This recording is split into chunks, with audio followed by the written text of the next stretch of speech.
हे नाथ नारायण वासुदेव, हे नाथ नारायण वासुदेवा, हे नाथ नारायण वासुदेवा, हे नाथ Narayan Vasudeva.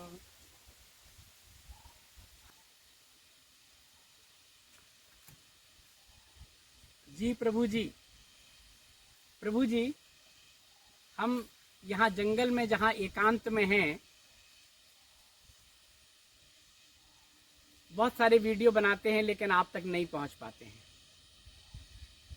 Net में speed नहीं है, लेकिन आप लोगों के मैसेज हमें मिल जाते हैं। कभी हम टहलने जाते हैं, घूमने जाते हैं, या रात में कभी नेट आता है तो पता चला है कि व्हाट्सएप के सारे मैसेज हम तक आ जाते हैं, मेल भी आ जाते हैं, और जो वैसे भी जो मैसेज भेजते हैं वो भी हम तक आ जाते हैं।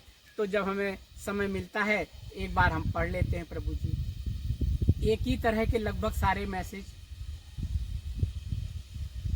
हमारी माता जी चली गई, 3 दिन पहले ठीक थी।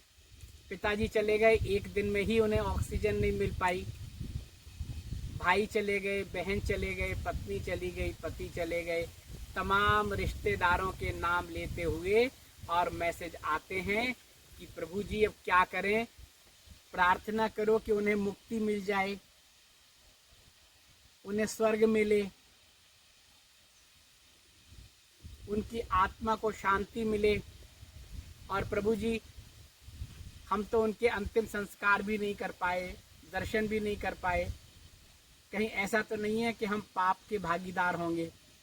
कैसे कैसे प्रश्न आते हैं प्रभु जी। हम सेवा नहीं कर पाए,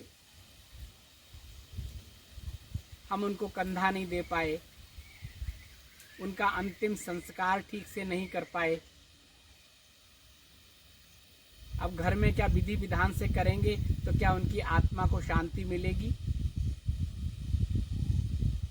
प्रभु जी, ये सारी बातों से आप लोग बाहर निकल आइए। इस समय में ये संधि काल चल रहा है, कई बार आपको बताया है, भय मुक्त हो जाइए, इन सब बातों को मत सोचिए। प्रभु जी, जीवात्मा जब इस जीव को छोड़ देती है, परम तत्व में विलीन हो जाती है, तो उसे इन सामाजिक व्यवस्थाओं से उसका कोई सरोकार नहीं होता। इससे कोई फर्क नहीं पड़ता कि उसे ठीक से दफनाया गया या नहीं, ठीक से अग्निदाह हुआ या नहीं, ठीक से जल प्रवाह हुआ या नहीं, लोगों ने उन्हें कंधा दिया या नहीं, लोग उनके अंतिम दर्शन के लिए आए या नहीं, अंतिम निवास तक उनके साथ कौन आया कौन नहीं, इस सब से कोई लेना देना नहीं है प्रभु जी। हम आपको बता चुके हैं, ये सामाजिक नियम हैं। हम जहाँ होते हैं, जिस देश काल स्थिति और परिस्थिति के अनुसार हम इन नियमों में बंधे होते हैं और उसका पालन करते हैं, लेकिन ईश्वरीय नियम तो सब एक है प्रभु जी। आप लोग इससे बिल्कुल अपने मन में ना लाएं, मुक्त हो जाएं। जब जैसा समय होता है तब वैसा होता है। हमने तो आपको एक वीडियो में बताया था प्रभु जी कि पहले जब बीमारियां आती थी, गांव के गांव खत्म हो जाते थे, उनका अंतिम संस्कार भी नहीं होता था।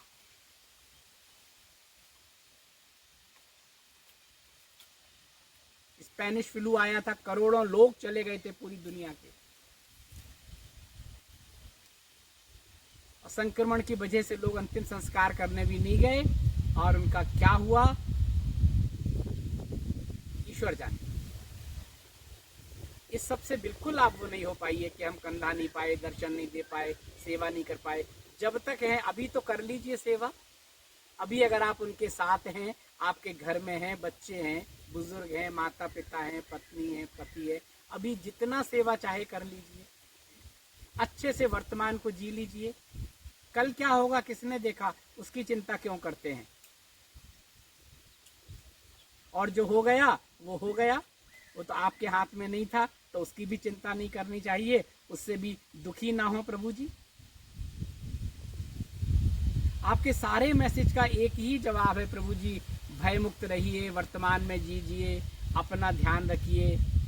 जो समय मिले अपने से प्रेम में अपना वो समय बिताएं, अपनी सुरक्षा रखें, अपने को लॉकडाउन कर लें। 1-1.5 महीने की बात है प्रभु जी, उसके बाद जो बदलाव आएगा देखेंगे, जो नया सामने आएगा देखेंगे, जो स्थितियां होंगी देखेंगे। प्रार्थना करेंगे, हम शरणागत के भाव से रहेंगे। ये हमें करना है प्रभु जी। स्वर्ग और नरक की सबके नहीं रहना प्रभु जी। मुक्ति मिलेगी कि नहीं मिलेगी ये सब आपके हाथ में है ही नहीं। हम और आपको नहीं, जीव को भी नहीं पता होता है प्रभु जी। वो तो योगी जानते हैं उस चीज को, जो अपने शरीर की बाह और सूक्ष्म इंद्रियों पर नियंत्रण कर लेते हैं, वही उसको जान पाते हैं, वही शरीर को रोक पाते हैं, वही मृत्यु पर विजय प्राप्त कर पाते हैं। हम और आप जो साधारण जन हैं, उनका तो इस पर वश ही नहीं चलता है प्रभु जी। हमारे 2 तरह के, हमारे शरीर की सारी इंद्रियां, हमने आपको भी बताया था, सब में 2 हैं, एक स्थूल है, एक सूक्ष्म है। स्थूल हमें दिखता है, हमारी इंद्रियां, चाहे गंध हो, स्पर्श हो, दृष्टि हो, सुनना हो, जो भी कुछ है हमें दिख रहा है। इन पर तो हम थोड़ा नियंत्रण कर सकते हैं। देखना है आंखें खोल लें, नहीं देखा आंखें बंद कर लें। सुनना है कान से सब कुछ सुने, नहीं सुनना है कान बंद कर लें। जब बोलना है, जिससे बोलना है, जितना बोलना है बोल लें, नहीं बोलना है मौन हो जाएं। कार्य करना है हाथ पैरों से, जितना चाहे जब चाहे इच्छा आए कर लें, और जब थकान हो जाए, नहीं मने तो नहीं कर लें। ये सारी बाह्य इंद्रियां हमारे नियंत्रण में रह सकती हैं, हमारे मन के अनुरूप काम करती हैं, बुद्धि के अनुरूप काम करती हैं, विवेक के अनुरूप काम करती हैं। अब आपके ऊपर है कि आप किस तरह से इन इंद्रियों का सदुपयोग करते हैं या दुरुपयोग करते हैं। इस ऊर्जा को सकारात्मक दिशा में ले जाते हैं या नकारात्मक दिशा में ले जाते हैं। इंद्रियों के कर्म से ही नहीं, मानसिक रूप से भी यही सब चलता रहता है, द्वंद्व। मानसिक रूप से भी हम सकारात्मक और नकारात्मक ऊर्जा को क्रिएट करते हैं और उसका विकिरण होता है। कर्म करके भी हम ये करते हैं, अच्छे कर्म करते हैं, सकारात्मक विकिरण होता है, पॉजिटिव एनर्जी होती है। किसी की आत्मा को कष्ट देते हैं जानबूझकर अपने स्वार्थ के लिए, नकारात्मक होता है, हम एफडी क्रिएट कर लेते हैं।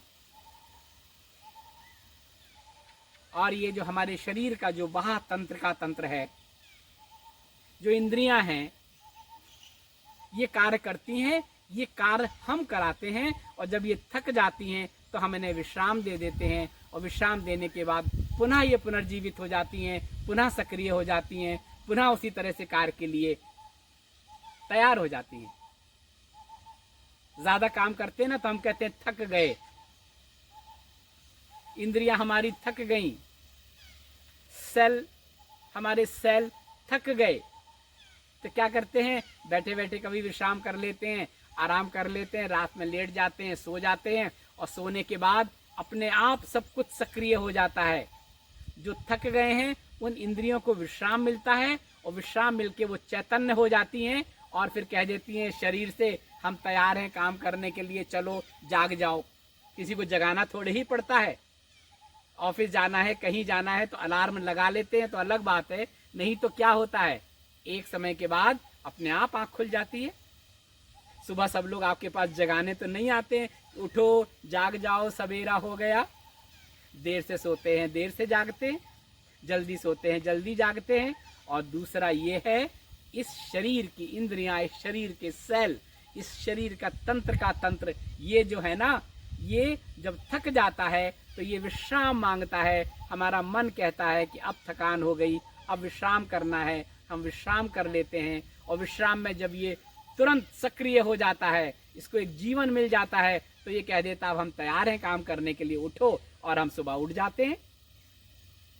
कई बार जल्दी सो जाइए, आपकी जल्दी आंख खुल जाएगी। अब भले ही आप ना उठें, करवटें बदलते रहें, बाहर खिड़की से झांकते रहें कि अभी तो सवेरा नहीं हुआ, लेकिन शरीर आपका सक्रिय हो जाता है काम करने के लिए। और ये क्रम लगातार चलता रहता है।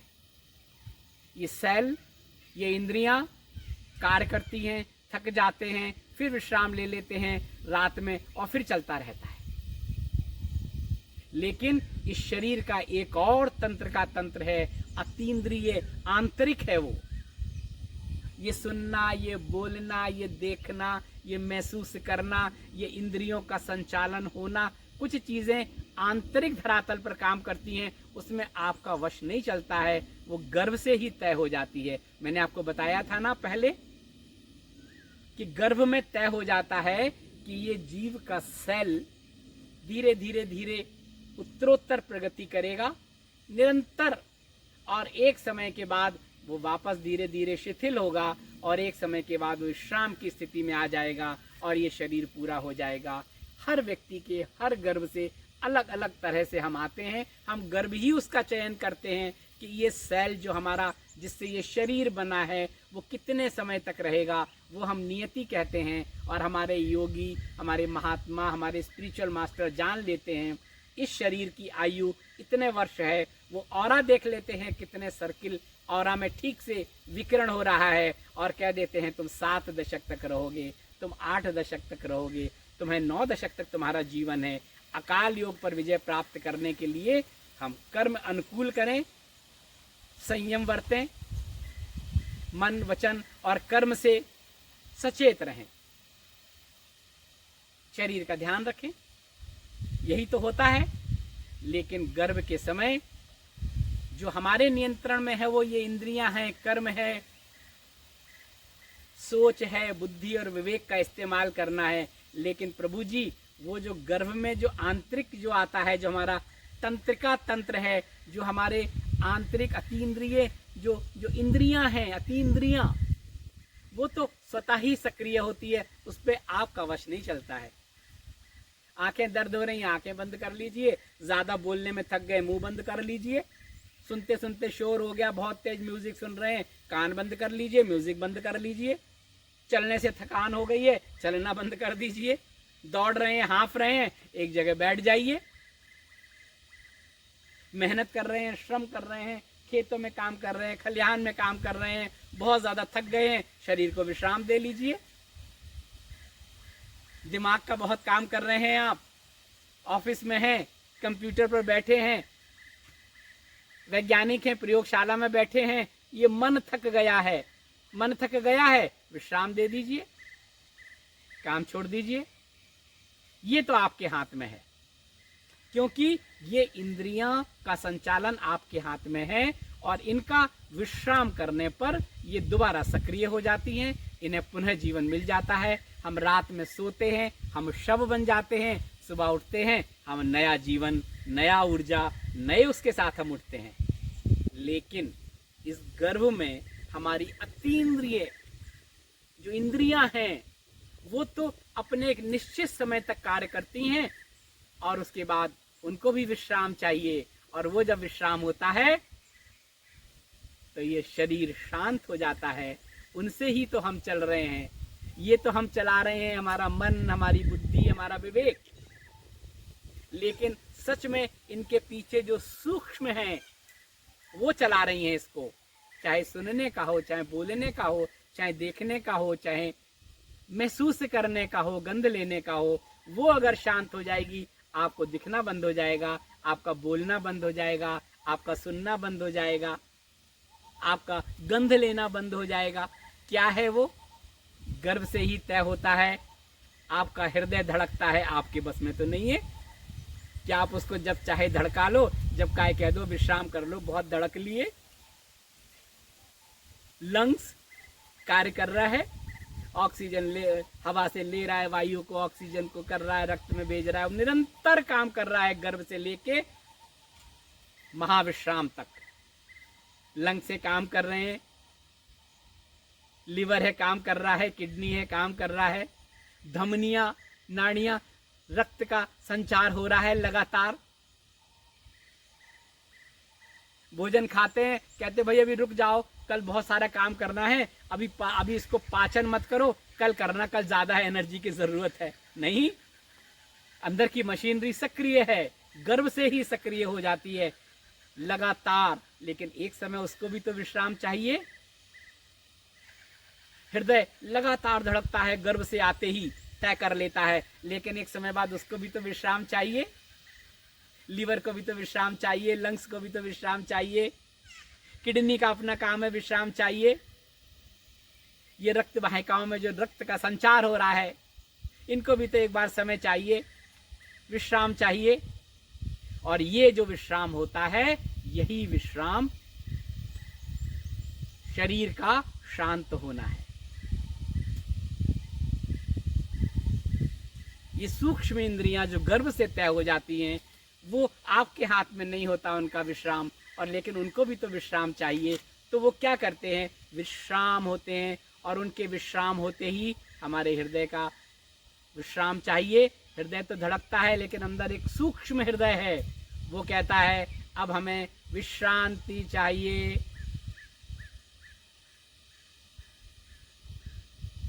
हर ये जितने भी अभी हमने आपको अंग बताए, इन सब की जो सूक्ष्म शक्तियां हैं, कहते हैं अब विश्राम चाहिए। और जैसे ही वो कहते हैं विश्राम चाहिए, वैसे ही ये अंग अपना काम करना धीरे धीरे कम करते जाते हैं, और हम मृत्यु की ओर बढ़ते जाते हैं, और धीरे धीरे शांत हो जाता है ये शरीर। चाहे असमय हो, चाहे वृद्ध हो के हो, चाहे दुर्घटना हो, चाहे नियति हो, जो भी हो, होता तो यही है। अतीन्द्रिय शक्तियां, वो सूक्ष्म शक्तियां, वह महाविश्रांति की ओर जाती हैं, जो गर्भ में तय हो जाती हैं। अब हमें विश्राम चाहिए। ये विश्राम जो हम करते हैं, वो तो हर थोड़ी देर बाद रेस्ट करने के बाद पुनर्जीवित हो जाते हैं, रात हुई सुबह फिर हो जाते हैं। इसी तरह से ये जो सूक्ष्म इंद्रियां हैं, अतीन्द्रिय शक्तियां हैं, ये विश्राम करती हैं, और विश्राम करने के साथ ही फिर ये पुनर्जीवित हो जाती हैं, फिर नया जन्म लेती हैं। क्या होता है, वो शांत हो गई, सब शांत होके सूक्ष्म में विलीन हो गई। ये सूक्ष्म रह गया, शरीर पंचतत्व का पंचतत्व में विलीन हो गया। अब ये सूक्ष्म है, इसके अंदर हमारा पूरा कार्यकलाप है, हमारा कारण शरीर है, हमारा सूक्ष्म है, हमारा लेखा जोखा है, हमारी वासनाएं हैं, हमारी आसक्ति है, हमारा मोह है। अब ये सब विश्राम हुआ, महाविश्राम हुआ, मृत्यु कहते हैं जिसे हम। थोड़े समय बाद ये जैसे ही ये शरीर बिल्कुल शांत हो जाता है, मृत्यु के काफ़ी घंटे लगते हैं ऊपर से, और अंदर से पहले शांत होता है, धीरे धीरे शांत होने में। और जैसे ही वो शांत हो जाता है, महाविश्राम होता है, वैसे ही हम नया जन्म लेने के लिए चल देते हैं। बिल्कुल उसी प्रकार जिस तरह हम रात में सोते हैं, और सोने के बाद हम शव हो जाते हैं, हमें पता ही नहीं रहता है। और जैसे ही हमारी सारे अंग प्रत्यंग सक्रिय हो जाते हैं, चेतन हो जाते हैं, कार्य करने के लिए तत्पर हो जाते हैं, हमारी आंख खुल जाती है। आहा, अब दौड़ा लो, दौड़ लो, काम कर लो, 12 घंटे लैब में बैठ लो, कंप्यूटर के पास बैठ लो, सारे काम कर लो, श्रम कर लो, खेत कर लो, खलिहान कर लो। फिर एक समय बाद, और जब हमें लगता है कि नहीं हमें ज़्यादा काम करना है, हम दिन रात काम कर लेते हैं, रोक लेते हैं उनको, नहीं अभी बहुत काम करना है। दिन भर मेहनत करते हैं, कहीं शाम को जा रहे हैं, कोई उत्सव हुआ, शादी हुआ, विवाह हुआ, सारी रात जग लेते हैं, पूरा दिन पूरी रात। क्यों? हमारे हाथ में है ना, इनका नियंत्रण यहाँ है ना, मन से, बुद्धि से, विवेक से जग लेते हैं, और बाद में घर आते हैं, सारा दिन हो गया, सारी रात हो गया, अब तो विश्राम करना है, दिन में ही सो जाते हैं आप। और जब दिन में सो जाते हैं 4 घंटे 5 घंटे, अगर मन प्रसन्न है, बहुत अच्छे आनंद में आए हैं, थकान नहीं है, लेकिन शरीर थक रहा है, 4 घंटे में फिर आप चैतन्य हो जाते हैं। इसी तरह से जो हमारी अतीन्द्रियां हैं, वो भी विश्राम लेती हैं, वो तो गर्भ से ही चलती रहती हैं, लगातार लगातार। उन्हें विश्राम कहाँ मिलता है? हृदय को विश्राम कहाँ मिलता है? इन रक्त वाहिनियों को विश्राम कहाँ मिलता है? लंग्स को विश्राम कहाँ मिलता है? लिवर को विश्राम कहाँ मिलता है? किडनी को विश्राम कैसे मिलता है? बताओ आप जरा, कहाँ विश्राम मिलता है? ये सेल हैं, ये सेल डेड हो जाते हैं, फिर नए आ जाते हैं, फिर डेड हो जाते हैं, फिर नए आ जाते हैं। एक प्रक्रिया निरंतर चलती रहती है जब तक वो जैसे जैसे नए आते जाते हैं, हम युवा की तरफ बढ़ते रहते हैं। एक समय बाद नए आना कम हो जाते हैं, धीरे धीरे हम जरा की तरफ बढ़ते रहते हैं, झुर्रियाँ पड़ जाती हैं, वो हो जाती हैं। क्यों? नए सेल का उत्पादन बंद हो जाता है, उनको अब विश्राम चाहिए। और योगी क्या करता है?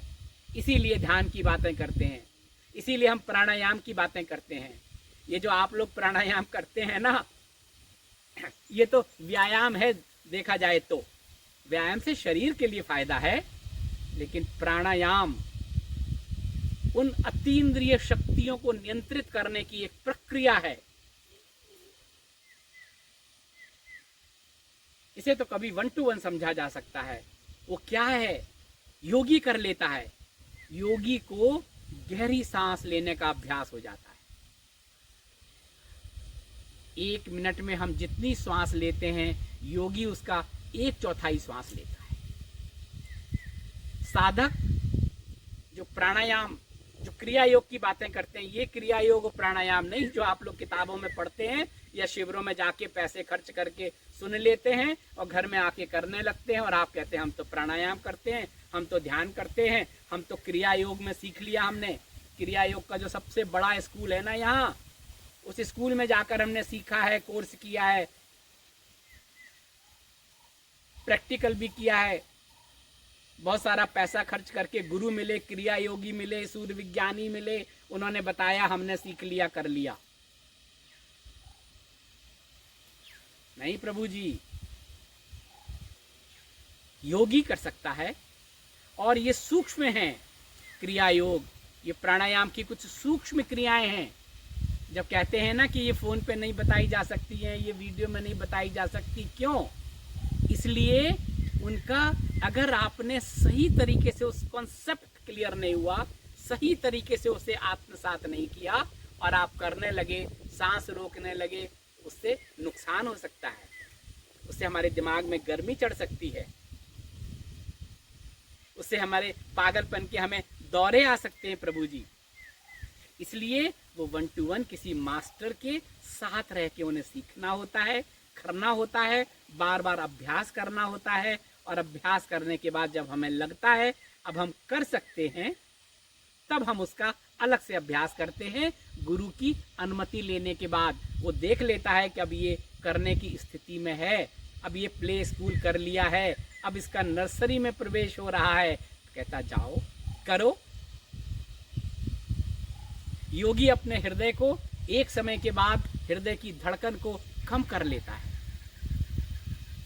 गर्भ में तय होके आई हैं, इतने करोड़, इतने अरब बार हृदय धड़केगा, योगी उसको, उसकी गति कम कर देता है, आयु बढ़ जाती है। इस सेल को जो डेड होते हैं, जन्म लेते हैं, डेड होते हैं, जन्म लेते हैं, तो सेल के डेड होने की प्रक्रिया लंबी हो जाती है। योगी प्राणों पर नियंत्रण करके, श्वासों पर नियंत्रण करके उसको रोक लेता है। इनके डेड होने की जो क्रिया है वो हमारी श्वासों से तय होती है। हमारे जो श्वासों का लेन देन होता है उससे ये सेल संचालित होते हैं, फिर डेड होते हैं, फिर नए आते हैं, फिर होते हैं। योगी प्राणायाम के द्वारा, साधक प्राणायाम के द्वारा उन श्वासों पर नियंत्रण कर लेता है, नियंत्रित कर लेता है। और जब उसको नियंत्रित कर लेता है तो सारे शरीर की अतीन्द्रियां नियंत्रित हो जाती हैं। ये सेल जो 1 सप्ताह में डेड होता है वो 1 महीने तक जीवंत रहता है। योगियों को देखो, योगियों की कितनी उम्र है गुफाओं में, हमने देखा है, उनको लगते ही नहीं है। मैंने आपको बताया भी था, स्वामी सदानंद जी को देखा हमने, औरा मास्टर अरुणाचल में देखा हमने, बहुत से संत महात्माओं को देखा, और देवराहा बाबा, नीम करौली बाबा, आनंदमयी, इनकी तो बात अलग है। गुफाओं में जो संत हैं उनको भी हमने देखा, बड़ा सौभाग्य मिला हमें उनके दर्शन करने का, उनके साथ रहने का। प्रभु जी वो नियंत्रित कर लेते थे। और क्या, नेचुरल हवा, पानी, वनस्पतियां, जड़ी बूटियां, यही उनका आहार होता था। निराहार होते थे, फलाहारी होते थे। वहां निराहार का मतलब होता था कि कुछ भी ऐसे नहीं खाना, जड़ी बूटियां वनस्पतियों का रस ले लेना, वायु से वायु ले लेना, इस पूरी ब्रह्मांड में जो सृष्टि है, जो प्रकृति है, उस प्रकृति में जो बीज तत्व है उसका रस ग्रहण कर लेना, योग से, साधन से, ध्यान से, प्राणायाम से। और जो फलाहारी होते थे वो क्या करते थे, स्थानीय जो फल हैं, सब्जियां हैं, उनको लेकर हैं, उनको खा लिया, ज्यादा हुआ पानी में उबाल के खा लिया, नमक डाल लिया, जो मिला वो खा लिया, फलाहारी हो गए, निराहारी हो गए। आहारी होते थे जो योगी संत महात्मा, तो जो भी खेत खलियानों में जो भी उगता था, जो अनाज मिलता था, उस अनाज को से लेके रोटी बनाई, 2 रोटी बनाई, सब्जी लिया, बड़ा बड़ा रोट अपने हाथ से बनाया, खा लिया, आहार ले लिया, जितनी शरीर को जरूरत थी उतनी ही बस एक बार ले लिया, एक बार जो कुछ मिल गया, फल खा लिया, जल पी लिया, हो गया। आजकल की तरह थोड़ी होता है। ये मेरा तो अपना अनुभव है, मैं कई लोगों से मिला, मैं अच्छा आप क्या लेते हैं, मैंने कहा मैं तो रोटी दाल चावल मिर्च मसाले तेल ये नहीं लेता हूँ ज़्यादा, थोड़ा सा फलाहारी या थोड़ा थोड़ा सा कुछ ले लेता हूँ। ओ हम भी फलाहारी हैं, मेरे तो 32 वर्ष हो गए, 30 वर्ष हो गए मुझे फलाहार करते हुए, आओ हम लोग साथ साथ रहेंगे, अब तो कोई दिक्कत ही नहीं है, रोटी दाल चावल बनाने की झंझट नहीं है, हम भी फलाहारी तुम भी फलाहारी। और प्रभु जी आश्रम में गए,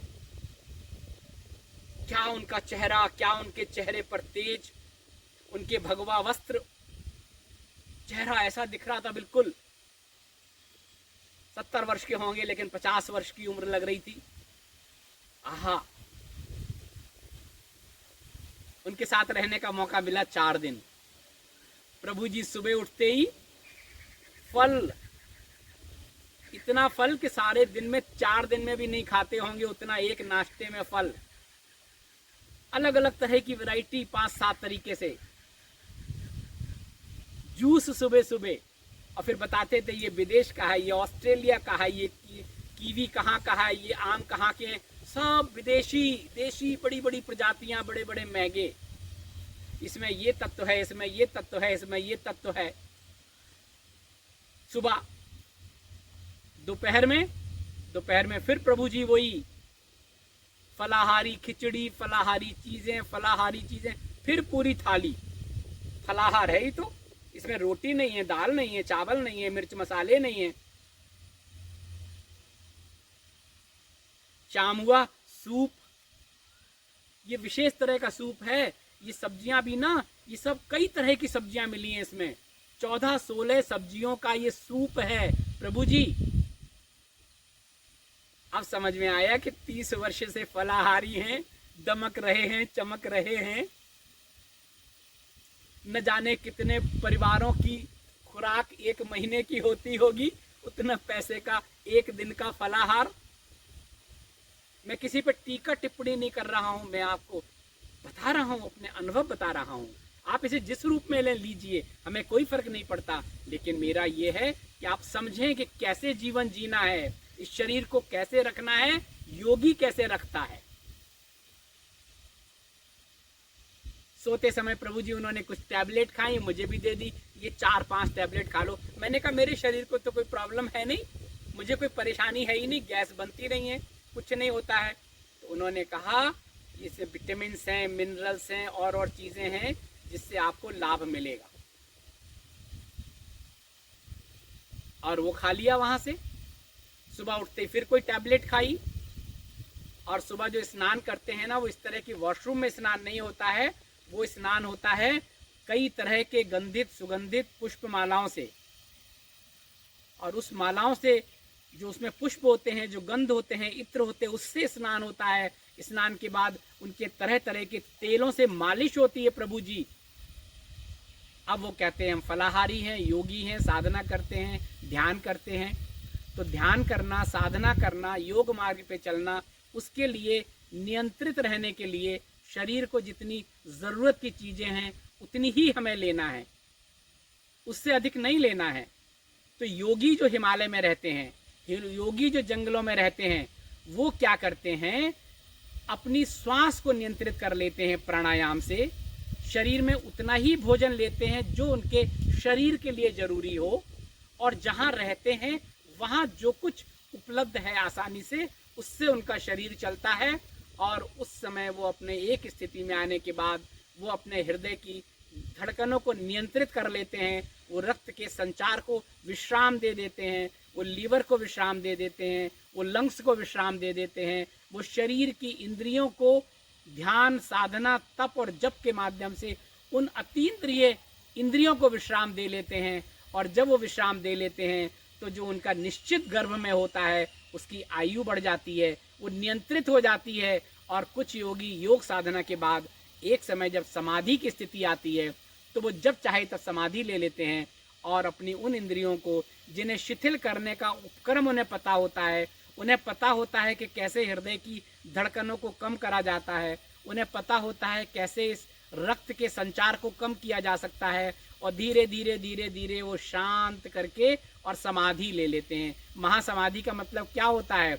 महासमाधि मतलब चेतन अवस्था में शरीर को शांति, विश्रांति, शरीर की इंद्रियां भी शांत और अतीन्द्रियां भी शांत, अतीन्द्रियों का महाविश्राम और इस शरीर का उसके बाद विश्राम, ये कहते हैं समाधि। एक तो होता है कि हम कहते हैं समाधि ले ली, बहुत बीमार अवस्था में शरीर चला गया और अन्य कारणों से शरीर चला गया, और एक योगी हिमालय में वो चैतन्य अवस्था में वो धीरे धीरे अपनी प्राण वायु को, जिस पे उनका नियंत्रण है, वो जब चाहे तब कम कर सकते हैं, ज़्यादा कर सकते हैं। एक समय वो ध्यान में बैठकर अपनी उस प्राण वायु को रोक लेते हैं। उस प्राण वायु को रोकते ही शरीर की जो अतीन्द्रिय शक्तियां हैं वो धीरे धीरे शिथिल हो जाती हैं, वो विश्राम हो जाते हैं। जब उनका विश्राम हो जाता है, हृदय काम करने की गति कम हो जाती है, रक्त का संचार कम हो जाता है, शरीर की इंद्रियां काम करना कम कर देती हैं। और जब ऐसा हो जाता है तब ये बाह्य इंद्रियां अपने आप सुप्तावस्था में चली जाती हैं और शरीर शांत हो जाता है। शरीर शांत होके और धीरे धीरे जैसे ही वो सारी इंद्रियां, अतीन्द्रिय शक्तियां सूक्ष्म रूप में इकट्ठा हो जाती हैं, ये शरीर शांत हो जाता है। हम कहते हैं मृत्यु को प्राप्त हो गया, ब्रह्मलीन हो गया, आत्मा परमात्मा में विलीन हो गई। न आत्मा कहीं जाती है, न आत्मा कहीं आती है, वो अपने स्वरूप में वहीं स्थित हो जाती है। इसमें आपका मोह है, आसक्ति है, लेखा जोखा है जो आपके अंदर सीए बैठा रहता है, वो ऑडिट रिपोर्ट इसके अंदर है और यही तय करता है कि अब इसको कौन सा नया जन्म लेना है, किस नए गर्भ में जाना है। इसलिए प्रभु जी, ये जो भी आज की घटनाएं हैं, जो भी कुछ हो रहा है, कोरोना काल में जो भी असमय हो रहा है, उसको उसी भाव से लें कि शरीर शांत हो रहा है। शांत होने के बाद शरीर शांत हो गया और उसके बाद सूक्ष्म उसका किसी नए शरीर में प्रवेश हो गया, किसी नए कर्म में चला गया, कोई नया जन्म हो गया, यहाँ मृत्यु हुई, किसी के घर में नया जन्म हुआ, और ये तो निरंतर प्रक्रिया है, चलती रहती है। तो बिल्कुल ये संशय ना करें, स्वर्ग की, नरक की, ये सब तो हमारे अपने कर्म हैं, इसका लोखा जोखा हमारे अंदर है। कहीं कोई ईश्वर ऐसा नहीं है जो 7-8 अरब लोगों का लेखा जोखा रखे, रजिस्टर बनाए। सब कुछ हमारे अंदर है, हमारे अंदर ऑडिट होता है, सीए बैठा हुआ है। हर दिन के कर्म का शाम को जब हम सोते हैं ना, तो उसका लेखा देखा 0 हो जाता है। ये माइनस FD है, ये प्लस FD है, प्लस माइनस बराबर 0। हर दिन का लेखा जोखा होता है। इसलिए हम हर दिन कर्म करते सचेत रहें, मन में उस तरह की चीज़ें ना लाएं, संशय ना लाएं, वर्तमान में जिएं, आनंद से जिएं। इस समय जो कुछ हो रहा है उसका सामना करें और सामना करके प्रभु से प्रार्थना करें सबके लिए अच्छा हो। प्रभु शक्ति दें, धैर्य दें, आपको सबका सेवा करने का अवसर दें। वर्तमान में जितना समय मिला है उससे प्रेम से जिएं, आनंद में रहें। यही आप सबसे मेरी आप सबके लिए प्रार्थना है। तो प्रभु जी, आप भी प्रार्थना करें, हम भी प्रार्थना करें। ये समय निकल जाएगा। हम जहाँ हैं वहाँ तो कोरोना जैसा नहीं है, लोग बहुत मास्क भी नहीं लगाते हैं क्योंकि जंगल है, किसी का आना जाना नहीं है। लेकिन शहरों में जो हो रहा है वहाँ हमें सावधान रहना है, सजग रहना है, लॉकडाउन रहना है, नियमों का पालन करना है और अपने जीवन को आगे बढ़ाना है। हरि ओम। जी प्रभु जी।